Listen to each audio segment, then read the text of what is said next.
Dear students, good morning. ಇವತ್ತಿನ ತರಗತಿಗೆ ಎಲ್ರಿಗೂ ಸ್ವಾಗತ. ಇವತ್ತಿನ ತರಗತಿಯ ವಿಷಯ chains and sprocket. Chains and sprocket. ಈ ಚೈನು ಸ್ಪ್ರಾಕೆಟು ನೀವು ಹೆಸರನ್ನ ಎಲ್ಲ ಕಡೆ ಕೇಳಿರ್ತೀರ. ಆಲ್ಮೋಸ್ಟು ಚೈನು ಸ್ಪ್ರಾಕೆಟು ಸೈಕಲಲ್ಲಿರುತ್ತೆ, ಬೈಕ್ಗಳಲ್ಲಿ ಇರುತ್ತೆ. ಅದೆಲ್ಲ ಕಡೆ ನೀವು ಕೇಳಿದ್ದೀರ, ನೋಡಿದ್ದೀರ. ಅದ್ರ ಬಗ್ಗೆ ಸ್ವಲ್ಪ ಡಿಸ್ಕಷನ್ ಮಾಡೋಣ ಇವತ್ತು. ಓಕೆ, ಮೊದಲಿಗೆ ಚೈನ್ ಡ್ರೈವ್ಸ್. ಏನಿದು ಚೈನ್ ಡ್ರೈವ್ ಅಂತ ನೀವು ಸೈಕಲಲ್ಲಿ ನೋಡಿದ್ದೀರಾ ಅಥವಾ ಬೈಕಲ್ಲಿ ನೋಡಿದ್ದೀರಾ. ಪೆಡ್ಲು ನೀವು ಮಾಡಬೇಕಾದ್ರೆ ಅಲ್ಲಿ ಪವರು ಜನ್ರೇಟ್ ಆಗುತ್ತೆ. ಆ ಪವರು ಒಂದು ವೀಲ್ ಮುಖಾಂತರ ಹಿಂದ್ಗಡೆ ವೀಲ್ಗೆ ಚೈನ್ ಕನೆಕ್ಟ್ ಆಗಿ ನಾವು ಮಧ್ಯದಲ್ಲಿ ಪ್ರೊಡ್ಯೂಸ್ ಆಗುವಂಥ ಪವರು ಹಿಂದ್ಗಡೆ ವೀಲ್ಗೆ ಹೋಗಿ ಕನೆಕ್ಟ್ ಆಗುತ್ತೆ. ಹೌದಲ್ವಾ? ಸೊ ಅಂದರೆ ಮಧ್ಯದಲ್ಲಿ ಜನ್ರೇಟ್ ಆಗುವಂಥ ಪವರು ಹಿಂದ್ಗಡೆ ವೀಲ್ಗೆ ಟ್ರಾನ್ಸ್ಮಿಟ್ ಆಯಿತು. ಆ ಟ್ರಾನ್ಸ್ಮಿಟ್ ಆಗೋದಕ್ಕೆ ಅಲ್ಲಿ ನಾವು ಚೈನನ್ನು ಯೂಸ್ ಮಾಡಿದ್ವಿ. ಅದೇ ಚೈನ್ ಡ್ರೈವ್ಸ್. ಚೈನ್ ಮೂಲಕ ಅಲ್ಲಿ ಡ್ರೈವ್ಸ್ನ ನಾವು ಮಾಡಿದ್ದೀವಿ. ಇದು ಇಲ್ಲಿ ನೋಡಿ, ಒಂದು ಪಿಕ್ಚರ್ ಇದೆ. ದೊಡ್ಡ ವೀಲಲ್ಲಿ ನಾವು ತಿರುಗೋಕ್ಕೆ ಶುರು ಮಾಡ್ತೀವಿ, ಪವರ್ ಕೊಡ್ತೀವಿ. ಅಲ್ಲಿ ಜನ್ರೇಟ್ ಆಗುತ್ತೆ ಪವರು. ಚೈನ್ ಮೂಲಕ ಆ ಚಿಕ್ಕ ವೀಲ್ಗೆ ಹೋಗ್ಬಿಟ್ಟು ಕನೆಕ್ಟ್ ಆಗುತ್ತೆ, ಟ್ರಾನ್ಸ್ಮಿಟ್ ಆಗುತ್ತೆ ಪವರು. ಆಮೇಲೆ ಅದು ವೀಲ್ಗೆ ಕನೆಕ್ಟ್ ಆಗಿರುತ್ತೆ, ಒಂದಕ್ಕೊಂದು ಮೂವ್ ಆಗ್ತಾ ಇರುತ್ತೆ. Chain drives are used for transmission of motion at constant velocity ratio without creep and slippages. Creep ಅಂತಂದರೆ ಜಾರ್ಕೊಂಡು ಹೋಗೋದು, ತೆವಳೋದು ಅಂತ.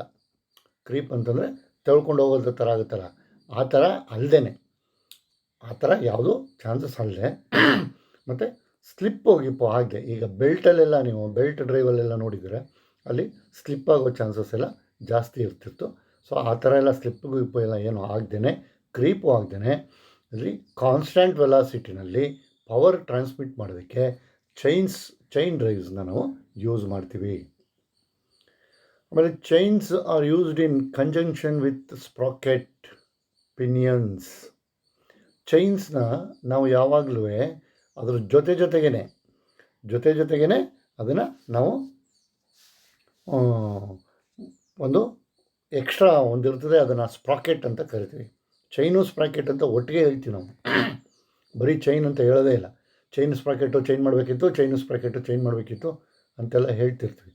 ಸೊ ಆ ಸ್ಪ್ರಾಕೆಟ್ ಅನ್ನೋ ಜೊತೆಗೇ ಇದನ್ನು ಯೂಸ್ ಮಾಡ್ತೀವಿ. ಆ ಸ್ಪ್ರಾಕೆಟ್ ಅನ್ನೋದರ ಜೊತೆಗೇ ಇದನ್ನು ಯೂಸ್ ಮಾಡಬೇಕಾಗತ್ತೆ. Sprocket pinions and sprocket wheels. Sprocket pinion ಅಥವಾ ಸ್ಪ್ರಾಕೆಟ್ ವೀಲ್ಸ್ನ ನಾವು ಜೊತೆಗೇ ಯೂಸ್ ಮಾಡಬೇಕಾಗತ್ತೆ. And chains and sprockets are available in both British and metric standards. ಮತ್ತು ಇದು ಚೈನು ಮತ್ತು ಸ್ಪ್ರಾಕೆಟ್ ಎರಡೂ ಬ್ರಿಟಿಷ್ ಸ್ಟ್ಯಾಂಡರ್ಡಲ್ಲೂ ಸಿಗುತ್ತೆ ಮತ್ತು ಮೆಟ್ರಿಕ್ ಸ್ಟ್ಯಾಂಡರ್ಡಲ್ಲೂ ಸಿಗುತ್ತೆ. The sprockets are generally keyed to the shaft. ಈ ಸ್ಪ್ರಾಕೆಟ್ಸು ಯೂಶ್ವಲಾಗಿ ಶಾಫ್ಟ್ ಮೂಲಕ ಕೀ ಮಾಡಿರ್ತೀವಿ. ಅಲ್ಲಿ ಒಂದು ಶಾಫ್ಟ್ ಇರುತ್ತೆ, ಆ ಶಾಫ್ಟ್ಗೆ ಕೀ ಮಾಡಿಬಿಟ್ಟು ಅದನ್ನು ಅಸೆಂಬಲ್ ಮಾಡಿಬಿಟ್ಟಿರ್ತೀವಿ. ಆ ಕೀ ಇರಬೇಕು ತಾನೇ, ಅಲ್ಲಿ ಆ ಶಾಫ್ಟ್ಗೆ ಕನೆಕ್ಟ್ ಆಗಬೇಕು, ಆ ಶಾಫ್ಟ್ ತಿರುಗಬೇಕು, ಪುನಃ ಆ ಶಾಫ್ಟ್ಗೆ ಕನೆಕ್ಟ್ ಆಗಿರುವಂಥ ವೀಲ್ಗಳೆಲ್ಲ ತಿರುಗೋಕ್ಕೆ ಶುರು ಆಗುತ್ತೆ.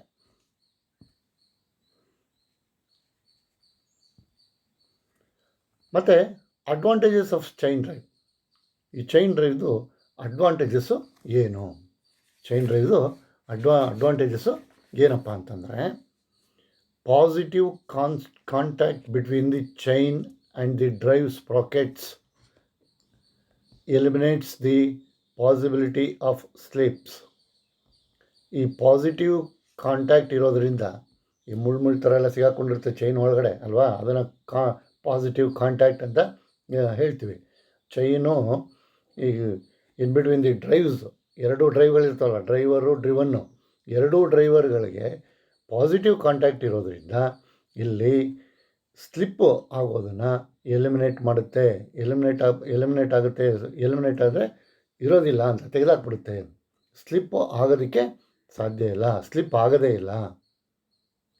ಅಲ್ಲಿ ಪಾಸಿಬಿಲಿಟೀಸ್ನ ಸ್ಲಿಪ್ ಆಗುವಂಥ ಪಾಸಿಬಿಲಿಟೀಸ್ನ ಎಲಿಮಿನೇಟ್ ಮಾಡುತ್ತೆ. ಮತ್ತು has a wide range of driving power. ಮತ್ತು ಡ್ರೈವಿಂಗ್ ಪವರ್ ವೈಡ್ ರೇಂಜ್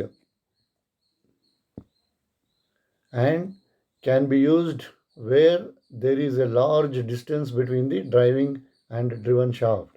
ಮತ್ತು ಇದನ್ನು ಎಲ್ಲಿ ಜಾಸ್ತಿ ಯೂಸ್ ಮಾಡೋದು ಅಂತಂದರೆ ಡ್ರೈವರ್ ಶಾಫ್ಟು ಮತ್ತು ಡ್ರಿವನ್ ಶಾಫ್ಟು ದೂರ ಇದ್ದಾಗ ಈ ಚೈನು ಮತ್ತು ಸ್ಪ್ರಾಕೆಟನ್ನು ಯೂಸ್ ಮಾಡ್ತೀವಿ. ಈಗ ಸೈಕಲಲ್ಲೇ ನೋಡಿ ಅಥವಾ ಬೈಕಲ್ಲೇ ನೋಡಿ, ಬೈಕಲ್ಲಿ ಎಂಜಿನಲ್ಲಿ ಪವರ್ ಟ್ರಾನ್ಸ್ಮಿಟ್ ಆಗುತ್ತೆ, ಪವರ್ ಜನ್ರೇಟ್ ಆಗುತ್ತೆ. ಬೈಕಲ್ಲಿ ಪವರು ಎಂಜಿನಲ್ಲಿ ಸೆಂಟ್ರಲ್ ಇರುತ್ತೆ, ಎಂಜಿನು ಅದರಲ್ಲಿ ಜನ್ರೇಟ್ ಆಗುತ್ತೆ. ಅದು ಚೈನು ಸ್ಪ್ರಾಕೆಟ್ ಮೂಲಕ ಹಿಂದ್ಗಡೆ ವೀಲ್ಗೆ ಹೋಗುತ್ತೆ. ಹೆಚ್ಚು ಕಮ್ಮಿ ನಿಮಗೆ ಒಂದು 300ರಿಂದ 400 mm ಇರುತ್ತೆ. ಹೆಚ್ಚು ಕಮ್ಮಿ ಒಂದು 300ರಿಂದ 400 mm ತನಕ ಡಿಸ್ಟೆನ್ಸ್ ಇರುತ್ತೆ. ಅಂದರೆ ಹೆಚ್ಚು ಕಮ್ಮಿ ಶುದ್ಧ ಇರುತ್ತೆ. ಎಷ್ಟು ಒಂದು ಇಮ್ಯಾಜಿನ್ ಮಾಡ್ಕೊಳ್ಳಿ ಎಷ್ಟು ದೂರ ಇರುತ್ತೆ ಅಂತ. ಅದನ್ನು ಹೆಚ್ಚು ಕಮ್ಮಿ ಅರ್ಧ ಮೀಟ್ರ್ ಥರನೇ ಹತ್ತತ್ರ ಅಂಥ ಕಡೆ ಈ ಚೈನು ಮತ್ತು ಸ್ಪ್ರಾಕೆಟನ್ನು ಯೂಸ್ ಮಾಡ್ತಾರೆ. ಚೈನು ಮತ್ತು ಸ್ಪ್ರಾಕೆಟನ್ನು can be used where there is a large distance between the driving and driven shaft. ಮತ್ತು ಹಾಗೆ ಇನ್ನೊಂದು ಅಡ್ವಾಂಟೇಜಸ್ ಏನಪ್ಪ ಅಂತಂದರೆ useful for low speed and high torque transmission. ಇದು ಭಾಳ ಕಮ್ಮಿ ಸ್ಪೀಡಲ್ಲಿ ಇರೋದಕ್ಕೆ ಭಾಳ ಯೂಸ್ಫುಲ್ ಆಗುತ್ತೆ. ಮತ್ತು ಹೈ ಟಾರ್ಕ್ ಅಂದರೆ ಅದರ ಪವರು ಜಾಸ್ತಿ ಟ್ರಾನ್ಸ್ಮಿಷನ್ ಆಗುತ್ತೆ. ಕಡಿಮೆ ಸ್ಪೀಡ್ನಲ್ಲಿ ಪವರು ಜಾಸ್ತಿ ಟ್ರಾನ್ಸ್ಮಿಟ್ ಆಗುತ್ತೆ. And can absorb shocks. ಮತ್ತು ಅದರಲ್ಲಿ ಯೂಸ್ ಆಗ್ತಾ ಇರುವಾಗಂಥ ಬರೋವಂಥ ಉತ್ಪತ್ತಿ ಆಗುವಂಥ ಶಾಕ್ಸ್ನ ಅಬ್ಸಾರ್ವ್ ಮಾಡುತ್ತೆ. And chain drives are compact. ಮತ್ತು ಚೈನ್ ಡ್ರೈವ್ಸು ಕಾಂಪ್ಯಾಕ್ಟ್ ಆಗಿರುತ್ತೆ, ಚಿಕ್ಕದಾಗಿರುತ್ತೆ, ದೊಡ್ಡದಾಗಿರೋದಿಲ್ಲ. And chain drives withstand heat, dirt and weather exposure when properly lubricated. ನಾವು ಈ ಚೈನು ಮತ್ತು ಸ್ಪ್ರಾಕೆಟ್ ಡ್ರೈವ್ನ ಯೂಸ್ ಮಾಡಬೇಕಾದ್ರೆ ಪ್ರಾಪರಾಗಿ ಲೂಬ್ರಿಕೇಷನ್ ಮಾಡ್ಕೋತಾ ಇದ್ದರೆ ಇದು ಹೀಟನ್ನು ವಿಥ್ಸ್ಟ್ಯಾಂಡ್ ಮಾಡುತ್ತೆ. ಡರ್ಟು, ವೆದರ್ ಎಕ್ಸ್ಪೋಜರ್ ಎಲ್ಲ ಇರುತ್ತೆ, ವೆದರ್ಗೆ ಎಕ್ಸ್ಪೋಜರ್ ಆಗಿರುತ್ತೆ. ಅದನ್ನೆಲ್ಲನೂ ಇದು ಪ್ರಾಪರಾಗಿ ಕಂಟ್ರೋಲ್ ಮಾಡಿಕೊಂಡು ರಸ್ಟ್ ಹಿಡಿಯೋದಾಗಲಿ ಬೇರೆ ಥರ ಪ್ರಾಬ್ಲಮ್ ಆಗೋದಾಗಲಿ ಯಾವುದೂ ಇರೋದಿಲ್ಲ. ಅದನ್ನೆಲ್ಲ ವಿಥ್ಸ್ಟ್ಯಾಂಡ್ ಮಾಡುತ್ತೆ. ಅದರಲ್ಲಿ ಪ್ರೊಡ್ಯೂಸ್ ಆಗುವಂಥ ಹೀಟ್ ಎಲ್ಲನೂ ಅದು ವಿಥ್ಸ್ಟ್ಯಾಂಡ್ ಮಾಡುತ್ತೆ. ಹಾಗೆ ಮತ್ತೊಂದು ಚೈನ್ ಡ್ರೈವ್ನಲ್ಲಿ ಜಾಕಿ ಸ್ಪ್ರಾಕೆಟ್ ಅಂತ ಒಂದು ಬರುತ್ತೆ. ಜಾಕಿ ಸ್ಪ್ರಾಕೆಟ್ ಅಂತ ನೀವು ನೋಡಿ, ಇಲ್ಲಿ ಫಿಗರ್ ಇದೆ. ಜಾಕಿ ಸ್ಪ್ರಾಕೆಟು, ಚೈನು ಸ್ಪ್ರಾಕೆಟು ಮಧ್ಯದಲ್ಲಿ ಮೇಲ್ಗಡೆ ಇನ್ನೊಂದು ಎಕ್ಸ್ಟ್ರಾ ವೀಲ್ ಇದೆ. ಅದನ್ನು ಜಾಕಿ ಸ್ಪ್ರಾಕೆಟ್ ಅಂತ ಕರೀತಾರೆ. ಎಕ್ಸ್ಟ್ರಾ ವೀಲ್ ಇದೆ. ಇದನ್ನ ಎಲ್ಲಿ ನೋಡಿರ್ತೀರಿ ನೀವು? TVS ಮೊಪೆಡ್ ಇದೆಯಲ್ಲ ಅದರಲ್ಲಿ ನೋಡಿರ್ತೀರ. TVS ಮೊಪೆಡಲ್ಲಿ ನೋಡಿರ್ತೀರ ಈ ಥರದ್ದು. A spring-loaded jockey sprocket can be used to tension a chain which transmits the drive between the sprocket with fixed center. 2 centre fix ಆಗಿಬಿಟ್ಟಿರುತ್ತೆ. ಅಲ್ಲಿ ಪವರ್ ಟ್ರಾನ್ಸ್ಮಿಟ್ ಆಗ್ತಾ ಇರ್ಬೇಕಾದ್ರೆ ಅದರ ಚೈನ್ದು ಟೆನ್ಷನ್ನ ನೀವು ಮೇಂಟೈನ್ ಮಾಡಬೇಕಾದ್ರೆ ಈ ಸ್ಪ್ರಿಂಗ್ ಲೋಡೆಡ್ ಜಾಕಿ ಸ್ಪ್ರಾಕೆಟನ್ನು ಯೂಸ್ ಮಾಡ್ತೀವಿ. A spring-loaded jockey sprocket can be used to tension a chain which transmits the drive between the sprocket with the fixed center. 2 ಸ್ಪ್ರಾಕೆಟ್ಗಳು 2 ಮಧ್ಯೆ ಫಿಕ್ಸೆಡ್ ಸೆಂಟ್ರಲ್ಲಿ ಫಿಕ್ಸ್ ಆಗಿರುತ್ತೆ. ಅವುಗಳ ಮಧ್ಯೆ ಚೈನ್ನ ಫಿಕ್ಸ್ ಮಾಡಿದ್ವಿ. ಅಲ್ಲಿ ನಾವು ಟೆನ್ಷನ್ ಕೊಡಬೇಕಾದ್ರೆ ಟೆನ್ಷನ್ ಜಾಸ್ತಿನೂ ಇರಬಾರ್ದು, ಕಮ್ಮಿನೂ ಇರಬಾರ್ದು. ಟೆನ್ಷನ್ನು ಜಾಸ್ತಿನೂ ಇರಬಾರ್ದು, ಕಮ್ಮಿನೂ ಇರಬಾರ್ದು. ಅದಕ್ಕೆ ಕರೆಕ್ಟಾಗಿ ಟೆನ್ಷನ್ ಕೊಡಬೇಕಾದ್ರೆ ಈ ಜಾಕಿ ಸ್ಪ್ರಾಕೆಟನ್ನು ಯೂಸ್ ಮಾಡ್ತೀವಿ.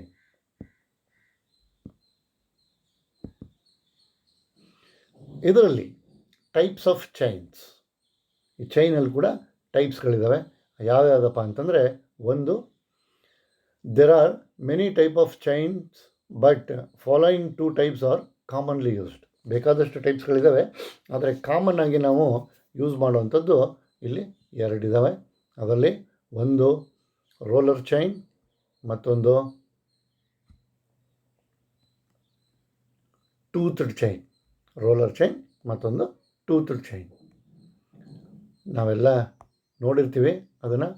ರೋಲರ್ ಚೈನ್ ಇಲ್ಲಿದೆ ನೋಡಿ, ಇದೆಲ್ಲ ಚೈನ್ ಲಿಂಕು, ಒಂದಕ್ಕೊಂದು ಲಿಂಕು. ನೀವು ಚೈನ್ ಲಿಂಕು ಯಾವಾಗಲಾದ್ರು ಬಿಚ್ಚಿಸಿ ನೋಡಿರ್ತೀರ. ಇಲ್ಲಿದೆ ನೋಡಿ, ರೋಲರ್ ಗಿಲ್ಲರ್ ಎಲ್ಲ ಇದೆ, ಕಾಣಿಸ್ತಾ ಇದಲ್ಲ. ಇದು ಈ ಥರಗಳನ್ನೇ ಒಂದಕ್ಕೊಂದು ಲಿಂಕ್ ಮಾಡಿ ಉದ್ದನೇ ಚೇಂಜು ಎಷ್ಟು ಉದ್ದ ಬೇಕಾದ್ರೂ ಮಾಡ್ಕೊತಾ ಹೋಗ್ಬೋದು. Rollers are housed between the connecting links and rotate freely on the bush. ಇಲ್ಲೊಂದು ಬುಷ್ ಇದೆ ನೋಡಿ, ಆ ಬುಷ್ಷು ಅದರೊಳಗೆ, ಆ ಬುಷಲ್ಲಿ ಈ ರೋಲರ್ನ ಕೂರಿಸ್ಬಿಟ್ಟಿರ್ತಾನೆ. ರೋಲರ್ನ ಕೂರಿಸ್ಬಿಟ್ಟು ಆ ಒಂದಕ್ಕೊಂದು ಲಿಂಕನ್ನ ಕಂಟಿನ್ಯೂ ಮಾಡ್ಕೊಂಡು ಹೋಗ್ತಾ ಇರ್ತಾನೆ. ಆ ಇದರಲ್ಲಿ ಬುಷ್ ಮೇಲೆ ಇದನ್ನು ರೋಲರ್ ಹಾಕೋದ್ರಿಂದ ಅದು ತಂತಾನೆ ತಿರುಗೋಕ್ಕೆ ಈಸಿಯಾಗಿ ಮೂಮೆಂಟಾಗಿ ತಿರುಗ್ತಾ ಇರ್ತದೆ, ಸಲೀಸಾಗಿ ತಿರುಗ್ತಾ ಇರ್ತದೆ. ಮತ್ತು the bush is pressed in the holes of internal link and can rotate about the pin. ಆ ಪಿನ್ ಮೇಲೆ, ಅವನೊಂದು ಪಿನ್ ಇದೆಯಲ್ಲ, ಆ ಪಿನ್ ಮೇಲೆ ಬುಷ್ನ ಲಿಂಕ್ ಮಾಡಿ ಲಾಕ್ ಮಾಡಿರ್ತಾನೆ. ಸೊ ಆ ಇದು ಪಿನ್ ಮೇಲೆ ಈ ಬುಷ್ ಯಾವಾಗಲೂ ರೊಟೇಟ್ ಆಗ್ತಾ ಇರ್ತದೆ. ಇಂಟರ್ನಲ್ ಲಿಂಕ್ ಇಲ್ಲಿದೆ ನೋಡಿ ಒಳಗಡೆ.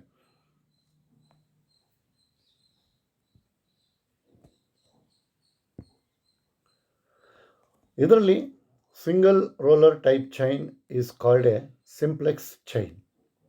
ಅದರಲ್ಲಿ ಸಿಂಗಲ್ ರೋಲರ್ ಟೈಪ್ ಚೈನ್ ಅಂತ ಕರೀತಾರೆ. ಆ ಸಿಂಗಲ್ ರೋಲರ್ ಟೈಪ್ ಚೈನನ್ನು ಸಿಂಪ್ಲೆಕ್ಸ್ ಚೈನ್ ಅಂತ ಕರೀತಾರೆ.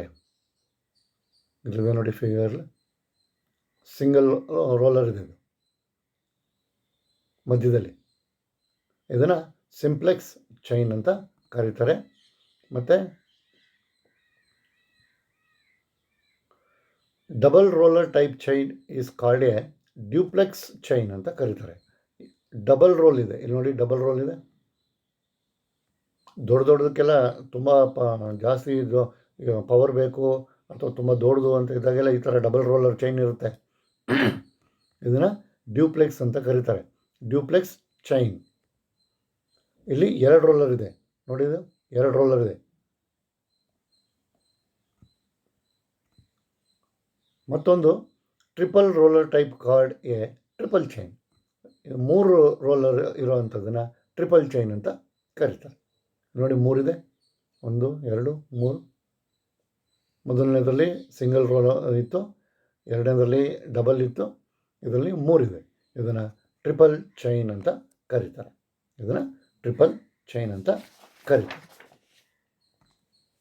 ಇನ್ನು toothed chains are silent chain. Toothed chain ಯಾವಾಗಲೂ ಸೈಲೆಂಟಾಗಿ ಇರುತ್ತೆ ಚೈನ್ಗಳು. These chains are provided for noiseless and uniform drive. ಈ ಟೂತ್ಡ್ ಚೈನ್ಸ್ಗಳು ನಾಯ್ಸ್ಲೆಸ್ಸು, ಸೌಂಡೇ ಇರೋದಿಲ್ಲ, ಸೌಂಡು ಕಮ್ಮಿ ಇರ್ತದೆ ತುಂಬ, ಮತ್ತು ಯೂನಿಫಾರ್ಮ್ ಡ್ರೈವ್ನ ಕೊಡುತ್ತೆ. And it consists of a row of toothed links connected through bushes. ಇದನ್ನು ಕೂಡ ಬುಷಸ್ ಮೂಲಕನೇ ಲಿಂಕನ್ನ ಕನೆಕ್ಟ್ ಮಾಡಿರ್ತಾರೆ ಒಂದಕ್ಕೊಂದು. ಚೈನ್ದು ಸ್ಪೆಸಿಫಿಕೇಷನು, ಎಲ್ಲ ಥರದ್ದು ಸ್ಪೆಸಿಫಿಕೇಷನ್ ಇದ್ದೇ ಇರುತ್ತಲ್ಲ, ಅದೇ ಥರ ಈ ಚೈನ್ದು specification. Chains are specified by the pitch for roller. For roller, chain's pitch is the distance between the center to center of adjacent pin. ಈ ಪಿಚ್ಚು, ನೀವು ಒಂದು ಲಿಂಕ್ ಇರುತ್ತೆ, ಮಧ್ಯದಲ್ಲಿ ಒಂದೊಂದು ಪಿನ್ ಇರುತ್ತೆ, ಆ ಪಿನ್ಗೆ ಮೇಲ್ಗಡೆಯಿಂದ ಈ ಥರ ಲಿಂಕ್ ಮಾಡಿಬಿಟ್ಟಿರ್ತಾನೆ. ಈ ಪಿನ್ನು ಸೆಂಟರು ಮತ್ತು ಪಕ್ಕದ ಲಿಂಕ್ದು ಸೆಂಟರ್ ಇದೆಯಲ್ಲ, ಇವೆರಡರು ಸೆಂಟರ್ ಟು ಸೆಂಟರ್ ಇದೆಯಲ್ಲ, ಆ ಡಿಸ್ಟೆನ್ಸ್ನ ಪಿಚ್ ಅಂತ ಕರೀತಾರೆ. ಅದನ್ನು ಪಿಚ್ ಅಂತ ಕರೀತಾರೆ. ಒಂದು ಪಿನ್ ಇರುತ್ತೆ, ಅದಕ್ಕೂ ರೋಲರ್ ಹಾಕಿರ್ತಾನೆ, ಮತ್ತೊಂದು ಕಡೆ ಇನ್ನೊಂದು ಪಿನ್ ಇರುತ್ತೆ, ಅದಕ್ಕೊಂದು ರೋಲರ್ ಹಾಕಿರ್ತಾನೆ, ಮೇಲ್ಗಡೆ ಎರಡನ್ನೂ ಲಾಕ್ ಮಾಡಿರ್ತಾನೆ. ಮೇಲ್ಗಡೆ ಎರಡನ್ನೂ ಲಾಕ್ ಮಾಡಿರ್ತಾನೆ ನೋಡಿ, ಮೇಲ್ಗಡೆ ಎರಡನ್ನೂ ಲಾಕ್ ಮಾಡಿರ್ತಾನೆ. ಈ ಥರದಲ್ಲಿ ಇಟ್ಕೊಂಡು ಲಾಕ್ ಮಾಡಿರ್ತಾನೆ. ಈ ಥರ ಮೇಲ್ಗಡೆಯಿಂದ ಒಂದು ಕೆಳಗಡೆಯಿಂದ ಒಂದು ಹಾಕ್ಬಿಟ್ಟು ಲಾಕ್ ಮಾಡಿಬಿಡೋದು. ಆ ಪಿನ್ಗಳಿದಾವಲ್ಲ, ಆ ಪಿನ್ಗಳು ಎರಡು ಪಿನ್ಗಳು ಸೆಂಟ್ರು, ಆ ಎರಡು ಪಿನ್ಗಳ ಸೆಂಟ್ರು ಮಧ್ಯೆ ಏನು ಡಿಸ್ಟೆನ್ಸ್ ಇದೆ ಅದನ್ನು ಪಿಚ್ ಅಂತ ಕರೀತಾರೆ. And width refers to normal width of the link measured within the side of the plates. Within the side of the ಪ್ಲೇಟ್ಸಲ್ಲಿ ಏನು ವಿಡ್ತ್ ಇದೆ ಅದನ್ನು ವಿಡ್ತ್ ಅಂತ ಕರೀತಾರೆ, ಅದನ್ನು ಮೆಜರ್ ಮಾಡ್ತಾರೆ. And diameter means the actual outside diameter of the roller.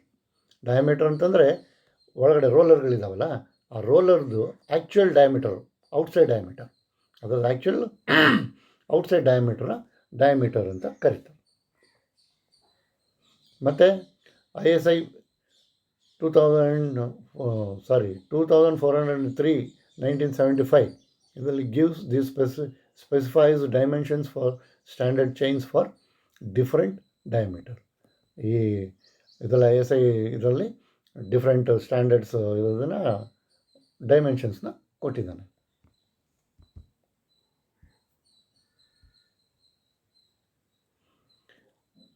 ಹಾಗೆ chain specification continue ಆಗುತ್ತೆ. ಇಲ್ಲಿ ನೋಡಿ,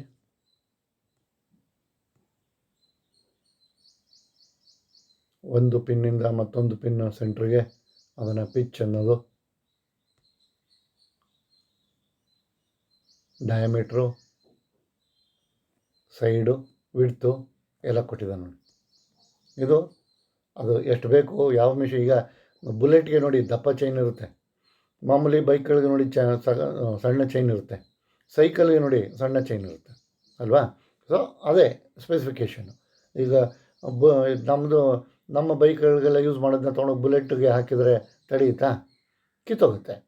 ಅದೇ ಥರ ಬುಲೆಟ್ ತೊಗೊಂಡ್ಬಿಟ್ಟು ನಮ್ಗೆ ಹಾಕಿದ್ರೆ ಪವರ್ ವೇಸ್ಟ್ ಆಗುತ್ತೆ, ಯೂಸ್ಲೆಸ್ ಅದು.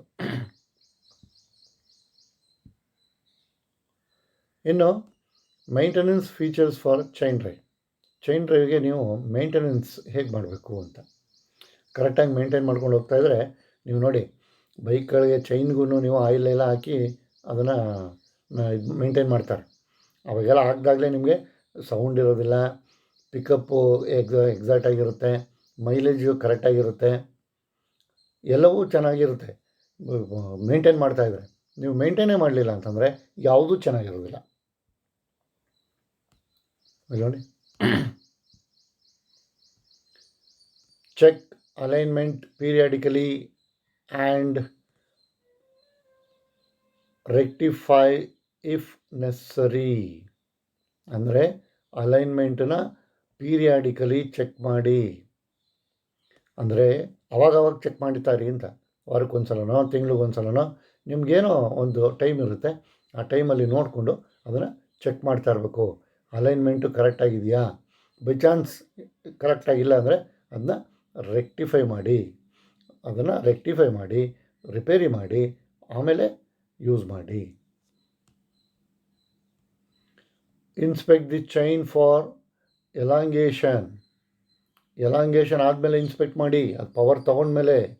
ಆಮೇಲೆ excess clearance at point signifies elongation as shown in the figure. ಇಲ್ಲಿ ಫಿಗರಲ್ಲಿ ಕೊಟ್ಟಿದ್ದಾನೆ, ನೀವು ಕರೆಕ್ಟಾಗಿ ಯೂಸ್ ಆಗ್ತಾ ಅದು ಎಲಾಂಗೇಷನ್ ಆಗೋಗಿರುತ್ತೆ, ಅದು ದೊಡ್ಡದಾಗ್ಬಿಟ್ಟಿರುತ್ತೆ. ನಿಮ್ಗೆ ನೋಡಿ ಗಾಡಿನಲ್ಲಿ ಯಾವಾಗಲೂ ಚೈನ್ ಟೈಟ್ ಮಾಡಿಸ್ಬೇಕು ಅಂತ ಹೋಗಿ ಚೈನ್ ಟೈಟ್ ಮಾಡಿಸ್ತಾ ಇರ್ತೀರ. ಯಾಕೆ ಅಂದರೆ ಅದು ಎಲಾಂಗೇಟ್ ಆಗ್ತಾ ಇರ್ತದೆ. ಅದನ್ನು ನಾವು ಅವಾಗವಾಗ ಚೆಕ್ ಮಾಡ್ತಾ ಇರಬೇಕು, ಇನ್ಸ್ಪೆಕ್ಟ್ ಮಾಡ್ತಾ ಇರಬೇಕು. ಇಲ್ಲ ಅಂತಂದರೆ ನಮಗೆ ಪವರ್ ಕಮ್ಮಿ ಆಗುತ್ತೆ, ಮೈಲೇಜ್ ಎಲ್ಲ ಕಮ್ಮಿ ಆಗಿಬಿಡುತ್ತೆ. ಮತ್ತು the chain should be replaced as excess elongation spoils the sprocket. ಯಾವಾಗ ಎಲಾಂಗೇಷನ್ ಎಕ್ಸಸ್ ಆಗಿಬಿಡುತ್ತೆ, ದೊಡ್ಡದಾಗ್ಬಿಡುತ್ತೆ, ಆವಾಗ ನಿಮಗೆ ಸ್ಪ್ರಾಕೆಟು ಚೇಂಜ್ ಮಾಡಬೇಕು ಅಂತ ಹೇಳ್ತಾನೆ ನೋಡಿ. ಸೌಂಡ್ ಬರ್ತಾ ಇರುತ್ತೆ ಟಕ್ ಟಕ್ ಟಕ್ ಟಕ್ ಅಂತ ಗಾಡಿಗಳಲ್ಲೆಲ್ಲ. ಅವಾಗ ಯಾವಾಗ ನಿಮಗೆ ಎಲಾಂಗೇಷನ್ ಜಾಸ್ತಿ ಆಗುತ್ತೋ ಅದನ್ನು ಆವಾಗ ನೀವು ಚೈನು ಮತ್ತು ಸ್ಪ್ರಾಕೆಟನ್ನು ರೀಪ್ಲೇಸ್ ಮಾಡಬೇಕಾಗುತ್ತೆ. ಚೇಂಜ್ ಮಾಡಿಬಿಡ್ಬೇಕಾಗತ್ತೆ. ಇದಿಷ್ಟು ಆದಮೇಲೆ ಅಸೈನ್ಮೆಂಟು ನೋಡೋಣ. State the advantages of chain ಡ್ರೈವಿಂದ ಆಗುವಂಥ ಅಡ್ವಾಂಟೇಜಸ್ಗಳನ್ನ ಹೇಳಿ ಅದನ್ನು ಬರೀರಿ. ಅಡ್ವಾಂಟೇಜಸ್ ಆಫ್ ದಿ ಚೈನ್ ಡ್ರೈವಲ್ಲಿ ನಮಗೆ ಏನೇನು ಅಡ್ವಾಂಟೇಜಸ್ ಇದೆ. Next state the uses of jockey ಸ್ಪ್ರಾಕೆಟನ್ನು ಯೂಸಸ್ ಏನು ಅದನ್ನು ಒಂದು ಕಡೆ ಬರೀರಿ. ಜಾಕಿ ಸ್ಪ್ರಾಕೆಟ್ ಎಕ್ಸ್ಟ್ರಾ ಒಂದು ಸ್ಪ್ರಾಕೆಟ್ ಎರಡು ಸ್ಪ್ರಾಕೆಟ್ಗಳ ಮಧ್ಯೆ ಮೇಲ್ಗಡೆ ಹಾಕಿದ್ನಲ್ಲ ಸ್ಪ್ರಿಂಗ್ ಲೋಡೆಡ್, ಅದರದ್ದು ಯೂಸಸ್ ಏನು, ಯಾತಕ್ಕೋಸ್ಕರ ಅದನ್ನು ಯೂಸ್ ಮಾಡ್ತಾರೆ. And state the types and specification of chains. ಮತ್ತು ಟೈಪ್ಸು ಮತ್ತು ಸ್ಪೆಸಿಫಿಕೇಷನ್ನ ಬರೀ, ಯಾವ ಟೈಪಲ್ಲಿ ಸಿಗುತ್ತೆ ಮತ್ತು ಅದರ ಸ್ಪೆಸಿಫಿಕೇಷನ್ ಹೇಗೆ. And brief the maintenance features of the chain drive. ಈ ಮೇಂಟೆನೆನ್ಸ್ ಹೇಗೆ ಮಾಡೋದು, ಆ ಮೇಂಟೆನೆನ್ಸ್ ಫೀಚರ್ಸ್ನ ನೀವು ಬರೀರಿ, ಹೇಗೆ ಮಾಡಬೇಕು, ಏನೇನು ಮಾಡಬೇಕು. ಇದಕ್ಕೆ ಪುನಃ ರೆಫರೆನ್ಸ್ ಬೇಕು ಅಂತಂದರೆ ನಿಮಗೆ ಸೇಮ್ 4th ಸೆಮ್ ನಿಮಗೆ ಬುಕ್ಕಲ್ಲಿ ಪೇಜ್ ನಂಬರ್ 162 ಮತ್ತು 163ನಲ್ಲಿ ಇದು ಸೇಮ್ ಇದೆಲ್ಲ ಇದ್ದಾವೆ ಡೀಟೇಲ್ಸು. ಅದನ್ನು ಬೇಕಾದ್ರೆ ಇನ್ನೊಂದು ಸಲ ನೋಡ್ಕೊಳ್ಳಿ. ಆ ಫಿಗರ್ಗಳನ್ನೆಲ್ಲ ಮತ್ತೊಂದು ಸಲ ನೋಡಿ ಈ ಅಸೈನ್ಮೆಂಟ್ ಕ್ವಶನ್ಸ್ಗಳಿಗೆ ಆನ್ಸರ್ ಮಾಡಿ ನನಗೆ ಕಳಿಸಿ. ಮತ್ತು ನಾಳೆ ನಿಮಗೆ ಇನ್ನೊಂದು ವಿಷಯ ತೊಗೊಂಡು ನಿಮ್ಮ ಎದುರುಗಡೆ ಹಾಜರಾಗ್ತೀನಿ. ಇಲ್ಲಿ ತನಕ ನನ್ನ ಜೊತೆ ಇದ್ದಿದ್ದಕ್ಕೆ thank you very much. Thank you all.